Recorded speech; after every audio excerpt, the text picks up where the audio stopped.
안녕하세요. 영웅의 교육적 수용을 위한 청소년 비행과 영웅적 행동의 관계성 탐색이라는 제목으로 발표하게 된 고려대학교의 법학연구원 연구교수 이영준이라고 합니다. 오늘 저는 청소년 비행과 영웅적 행동 사이의 관계에 대해서 말씀드리도록 하겠습니다. 청소년 비행은 오랜 기간 사회적으로 논의되어 온 주제이며 그 원인과 해결책에 대한 연구는 계속해서 이루어지고 있습니다. 게다가 최근 양적 증가와 더불어 흉포성이 증가함에 따라 사회적 관심이 더욱 커지고 있습니다. 그런데 최근 연구들에 따르면 청소년 비행은 영웅적 행동과 상당한 연관성이 있다는 주장이 제기되고 있습니다. 본 발표에서는 이 둘의 관계성을 탐색하여 청소년 비행 예방책으로 영웅교육의 도입 필요성을 주장하려 합니다. 그럼 먼저 청소년 비행에 대해 살펴보도록 하겠습니다. 청소년 비행의 의미를 먼저 설명을 좀 드리면, 청소년 비행은 성인 범죄와 구별하기 위한 청소년 보호주의에 입각한 개념으로서 청소년기의 일탈 행동과 반사회적 행위를 포괄적으로 지칭합니다. 청소년기의 일탈은 삶의 진로에서 나타날 수 있는 흔한 현상으로서 연령이 증가함에 따라 대부분 사라지지만 음주나 흡연 등의 불량 행동은 성인이 되면 더 이상 사회적으로 일탈 또는 범죄의 관점에서는 문제시되지는 않습니다. 하지만 최근 들어 청소년 비행은 학교 폭력처럼 범죄로 비화하며 사회적 우려가 커지고 있습니다. 또한 일탈의 정도가 심각해 잔인하고 흉포해지고 있으며 범죄 연령이 갈수록 낮아지고 있는 문제점도 크게 나타나고 있습니다. 학교는 청소년들에게 가장 안전해야 할 장소여야 하지만, 현재 학교는 폭력과 범죄로부터 청소년들을 보호하지 못하는 취약성을 드러내고 있습니다. 각종 사회지표나 조사를 살펴보게 되면 청소년 비행이 사회적 용인을 벗어난 심각한 문제로 인식되고 있음을 쉽게 우리가 알 수 있을 것 같습니다. 청소년 비행에서 간과할 수 없는 점은 피해자뿐만 아니라 가해자 자신과 사회 전체에 미치는 막대한 부정적인 결과입니다. 가해자와 피해자는 학업 성취도 저하, 친사회적 능력 저하, 정신건강 악화 등 다양한 문제를 겪게 됩니다. 특히 어린 시절의 반사회적 행동은 성인기에 범죄를 계속해서 저지르는 그런 재범이 나타난다거나 약물남용, 또 실업, 정신질환 등 여러 사회적 문제를 예측할 수 있는 중요한 요소로 작용합니다. 결국 이러한 부정적 결과는 고스란히 사회적 비용으로 환원됩니다. 이러한 이유로 청소년 비행을 이해하고 이를 해결할 수 있는 전략과 조기 개입의 필요성이 제기되고 있습니다. 일반적으로 청소년 비행의 원인으로는 크게 생물학적, 심리학적, 사회학적 측면이 검토되고 있는데요. 생물학적 관점은 체격, 생김새, 유전자 등 신체적 요인이 청소년 비행의 원인으로 작용한다는 것이며, 심리학적 관점은 인격이 형성되는 과정에서의 정서불안이나 인격장애와 같은 심리적인 문제가 비행을 유발한다는 것이며, 사회학적 관점은 청소년 개인보다는 가정, 학교, 지역사회 등 사회 구조라는 거시적 측면에서 청소년 비행을 설명하는 것입니다. 하지만 청소년 비행은 어느 한 가지 특정 요인만으로는 설명할 수 없는 여러 요인이 상호작용하는 복잡한 다특적인 성격을 띠고 있어서 접근이 쉽지 않은 실정입니다. 이와 같은 원인을 바탕으로 현재 우리나라는 청소년 비행을 예방하기 위한 다양한 프로그램을 시행하고 있습니다. 예를 들어 학교에서는 CCTV 설치나 학교 안전 지킴이와 같은 물리적 예방책뿐만 아니라 청소년 경찰학교, 또래 상담, 사이버 폭력 예방 프로그램들이 도입되었습니다. 학교에서도 청소년 비행의 원인과 예방 대책에 대한 연구들이 활발히 진행되고 있습니다. 그런데 우리나라가 청소년 비행의 예방에 대한 즉각적인 가시적인 성과에 집중하는 동안 청소년 비행의 심각성을 먼저 겪은 서구는 2000년대 들어 보다 근본적인 차원에서 청소년 비행을 친사회적 행동 또는 영웅적 행동으로 바꿀 수는 없는지 연구하기 시작했습니다. 청소년 범죄가 종종 영웅적 행동과 감정적으로 연결될 수 있다는 점에 주목하여 이를 긍정적 행동으로 유도하려는 연구들이 진행되고 있습니다. 예를 들어 켄타와 요하노 같은 학자들은 청소년 비행에서 나타나는 감정이 영웅적 행동에서 보이는 감정과 유사하다고 분석했습니다. 또한 고설주와 앨리스는 영웅적 행동이 관찰자의 시선에 따라 범죄자도 영웅으로 비칠 수 있음을 주장했습니다. 그 외에 머피 외는 사이코패스와 영웅적 행동 간의 유사성을 주장하기도 했습니다. 국내에서도 청소년 비행과 영웅의 관계에 대한 논의가 있었지만 영웅 심리 정도로만 양자의 관계성을 제시하는데 그칠 정도로 심층적이지는 않습니다. 대부분의 연구는 영웅을 영웅 심리 안에서 부정적 개념으로만 다루며 청소년 비행을 긍정적으로 전환하려는 논의는 부족한 실정입니다. 영웅적 행동은 인간 행동의 정점으로서 자아인식과 삶에 긍정적 영향을 미칠 수 있는 가능성을 지니고 있습니다. 그러나 국내에서는 영웅이 그간 정치적으로 왜곡되거나 대중문화에서 남용되면서 학문적 연구로 자리잡지 못한 현실이 있습니다. 따라서 청소년 비행이 심화되는 상황에서 영웅의 교육과 가치에 대한 연구가 필요하다고 생각합니다. 영웅적 행동이 청소년 비행을 긍정적으로 전환할 수 있는 중요한 접근법이 될 수 있기 때문입니다. 심리학자 칼 구스타프 융은 영웅 신화 이론을 통해 영웅의 여정을 탐색으로 정의하였고요. 이를 개성화, 다시 얘기하면 인격 형성의 과정과 연결지었습니다. 그는 성장 과정에서 태어나 성장 과정에서 어머니로 상징되는 난관을 극복해야만 긍정적 개성화에 도달할 수 있다고 보았습니다. 반면 난관 극복에 실패할 경우 자아도취적이고 반사회적인 부정적 개성화가 발생할 수 있다고 생각을 했는데요. 물론 이제 그렇다고 해서 융이 청소년기의 실패가 성인기 비행이나 범죄로 반드시 이어지는 것은 아니라고 생각했습니다. 이와 관련해 생애 과정 이론을 통해 비행의 발달적 이해를 확장할 수 있습니다. 모핏은 반사회적 행동을 생애 지속적과 청소년기 한정적 두 유형으로 나눴습니다. 대부분의 청소년은 이 시기에만 비행을 경험하며 성인기로 접어들면서 중단합니다. 이를 뒷받침하는 데이터로 2022년 교육부의 학교폭력 실태조사에 따르면 학년이 올라갈수록 피해와 가해 응답률이 감소했습니다. 생애 지속적, 그러니까 평생 계속해서 이제 범죄를 저지르는 비행자는 적절한 친사회적 대안을 습득할 기회를 놓친 것으로 이제 이해됩니다. 낮은 자기 통제력, 부적절한 양육, 그리고 인지기능 장애 등이 그 원인으로 지목되고 있습니다. 하지만 청소년기와 아동기에 적절한 개입과 지원을 제공한다면 부정적 순환을 끊고 비행을 예방할 수 있습니다. 이러한 맥락에서 융이 언급한 긍정적 개성화의 중요성이 더욱 부각됩니다.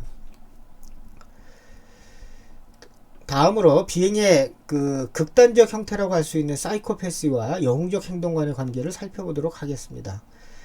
최근 사이코패스에 대한 관심이 급증하면서 조두순, 강호순, 유영철 등의 사례가 주목받고 있습니다. 사이코패스는 생애 전반에 걸쳐 극단적인 대인관계와 행동적 특징을 보입니다. 그러나 최근 연구는 청소년기의 사이코패스적 특성이 품행장애, 낮은 자존감과 연관되며 환경적 요인에 따라 변화 가능성이 있음을 보여줍니다. 특히 어떤 연구들은 성공한 사이코패스와 영웅적 행동 사이의 연결점을 강조합니다. 리켄과 같은 학자는 이 둘을 즉 사이코패스와 영웅적 행동을 같은 유전줄기에 가지라고 주장했습니다. 그러니까 같은 하나의 변형에 불과하다는 거죠. 또 릴리언 펠드웨는 성공한 사이코패스는 전형적인 사이코패스의 변이라고까지 말했습니다. 릴리언 펠드웨는 그 외로 미국 시애틀의 자살예방센터에서 자원봉사자로 일한 바 있는 테드 번디를 제시했는데요. 이 사람은 사회를 위해 선순환적 과정을 겪는 선순환적 과정에 기여하는 행동을 하다가 30명을 무자비하게 연쇄적으로 살인하는 이러한 사람이었는데요. 이처럼 이 사이코패스와 영웅적 행동은 어느 정도 이렇게 연결고리가 있다는 게 릴리안 펠드웨이의 이제 주장이 될 것 같습니다. 또 비어타넨이라는 학자는 무차별 총격으로 수십 명을 살해한 노르웨이의 아네르스 브레이비크와 미국의 스티브 잡스를 상호 비교하기도 했습니다. 이러한 연구에서 나타나는 점은 겁없음, 위험감수, 충동적 반사회적 행동, 폭력성, 야만성, 조작, 무감각, 기만, 과신성 등이 사이코패스와 영웅적 행동에서 공히 나타나는 특징들이라는 것입니다. 쉰들러나 처칠처럼 공감결여나 겁없음과 같은 사이코패스의 특성들이 삶을 성공적으로 바꾸게 하는데 기여할 수도 있다는 겁니다. 이는 영웅적 행동과 반사회적 행동의 경계가 유동적임을 시사합니다. 결론적으로 영웅적 행동은 긍정적 개성화를 위한 교육적 도구로 활용할 가능성을 모색해야 합니다. 청소년 발달 단계는 성인기의 정신건강과 행복의 기초를 형성하는 시기이므로 이들의 내재된 잠재력을 올바르게 이끌어주는 것이 중요한데, 이때 영웅적 행동이 상당히 중요한 역할을 한다는 게 이제 저의 생각입니다. 청소년 비행과 영웅 교육의 그 가능성, 어떤 그 영웅 교육의 필요성에 대해서 이제 논의를 한번 하겠습니다. 먼저 청소년 비행과 관련된 공감의 부족에 대해서 말씀드리겠는데요. 많은 청소년 비행자는 자신의 행동을 도덕적으로 정당화하거나 처벌을 받았다면 책임이 다 끝났다라고 인식합니다. 이는 공감 능력의 부족에서 비롯되는데요. 공감 능력은 정서 조절과 공동체 의식을 강화하여 방관적 태도를 줄이고 긍정적 선순환을 이제 만드는 아주 중요한 그러한 그 인간의 감정이라고 할 수 있는데요. 반대로 영웅적 행동은 공감과 용기를 핵심 특성으로 삼습니다. 비행은 폭력을 통해 피해자와 가해자를 구분짓고 피해자를 무기력한 존재로 인식하게 만듭니다. 이로 인해 피해자는 고통의 상징으로 도덕적 비난을 받기도 합니다. 그러나 영웅적 삶에서 고통은 핵심적인 요소입니다. 고통은 자기 파괴로 이어질 수도 있지만 심리적 변혁과 치유의 계기가 될 수 있습니다. 이는 고대로부터 현대에까지 이어지는 영웅 신화에서 혹독한 실현을 통해 입증되었습니다. 청소년 비행의 주요 요인 중 하나는 방관입니다. 방관은 괴롭힘 상황에서 개입하지 않는 수동적 대응을 의미하는데, 이는 비행 행위자가 이를 묵인하거나 동조로 해석해 폭력을 지속하는 원인이 됩니다. 2022년 학교폭력 실태조사에 따르면 학교폭력을 목격한 후 이를 알리거나 돕지 않은 비율이 30.2%에 달했습니다. 이러한 방관은 악을 번성하게 하는 주요 원인으로 영웅적 행동과 대립되는 특성입니다. 그러나 영웅적 행동은 방관의 악순환을 끊고 피해자, 가해자, 방관자 모두의 심리적 상태를 치유하며 행동을 변화시키는 데 효과적입니다. 흥미롭게도 코엔 웨어와 또 프랑코와 짐바르도의 연구에 따르면 영웅적 행동을 학습 가능합니다. 영웅적 행동을 감행한 사람들은 도움을 필요로 하는 상황을 평소에 상상하며 폭넓은 공감과 연대의식을 지니고 있습니다. 이들은 정기적으로 타인을 돕는 행동을 실천합니다. 이런 점 때문에 미국에서는 영웅교육을 민간 차원에서 본격화하기 시작했습니다. 2006년 매트 랭던은 아동의 친사회적 행동을 배양하기 위해 영웅수립단 The Hero Construction Company라는 비영리 교육기관을 설립하였고요. 2009년에는 짐바르도가 마찬가지로 비영리 교육기관인 영웅적 상상 프로젝트 Heroic Imagination 프로젝트를 설립하고 운영하고 있습니다. 덧붙여 앤드류 카네기는 동료 인간을 불구로 만들거나 살상하는 야만의 영웅이 아니라 생명을 살리는 문명의 영웅이 존경받는 시대가 되어야 한다고 말하면서 영웅을 찾아내어 격려하는 영웅상을 히어로 어워드를 1904년부터 운영하고 있으며, 그 외에도 CNN과 같은 언론사 또 타이어 생산회사 굿이어를 비롯한 많은 기업들이 직접 영웅을 선발하여 상을 수여하거나 후원 방식으로 간접 지원하고 있습니다. 물론 우리나라에도 민간 기업들을 중심으로 영웅상을 이제 제정 운영하기도 하는데요. 이와 같이 그 영웅 교육기관이 설립된다거나 또 영웅상을 주는 것과 같은 이런 행위들은 결국은 영웅의 교육적 가치를 방증한다고. 하지만 우리나라에서 영웅 교육은 오랜 기간 동안 이념적 도구로 오용될 수 있다는 우려 속에서 교육 현장에서 환영받지 못했습니다. 최근 들어 영웅의 개념은 폭력과 이념의 도구로부터 멀어지며 누군가를 보호하는, 다른 말로 표현하면 살림이라는 말이 될 텐데, 누군가를 살리는 실천하는 평범한 사람으로 변화하고 있습니다.